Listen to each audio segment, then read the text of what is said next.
çocuklar, gençler araç durdurmak suretiyle yok. Akabinde OBS kameralarımız için yapılan saldırılar ve polisin müdahalesi.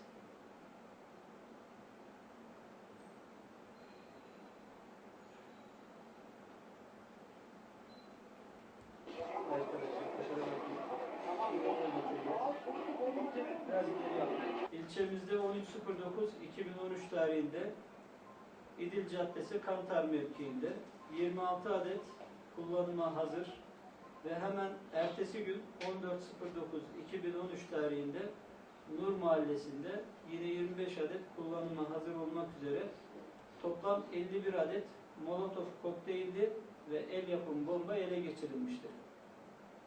Bu Molotov kokteylleri ve el yapımı bombalar vatandaşımızın iş yerlerine, araçlarına, evine, kamu kurum ve kuruluşları ile görevini yapmak üzere olay yerinde devriye görevini ifa eden polis araçlarına atılmak üzere hazırlanmıştı. Molotov ve el yapımı bombalar biraz sonra görüntülerini de size vereceğimiz değişik kundaklama ve mala zarar verme ve yaralama olaylarında daha öncesinde de kullanılmıştır. Bu olaylardan birkaç örnek vermek gerekirse, Orhan Doğan Caddesi üzerindeki iş yerlerine yapılan molotoflu saldırı. Yine Nusaybin Caddesi'nde bundan birkaç hafta önce A101 süpermarkete yapılan molotoflu saldırı. Bu olayların hepsinin iki ortak noktası vardır.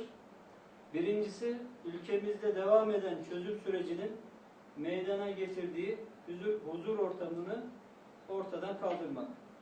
İkincisi, bu olayların yoğun olarak yaşandığı haftalarla bir önceki veya sonraki hafta hırsızlık olaylarının, asayiş olaylarının ve diğer olayları karşılaştırdığımızda büyük bir artış bulunmaktadır.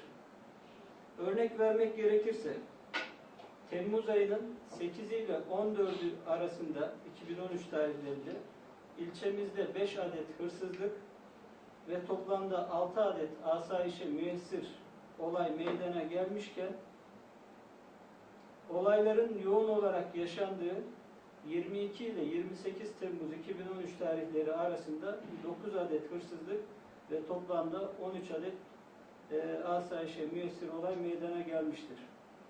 29.07.2013 tarihleriyle 04.08.2013 tarihleri arasında 5 adet hırsızlık ve toplamda 7 adet asayişe müessir olay meydana gelmişken, bir sonraki hafta 10 adet hırsızlık ve toplamda 16 adet asayişe müessir olay meydana gelmiştir.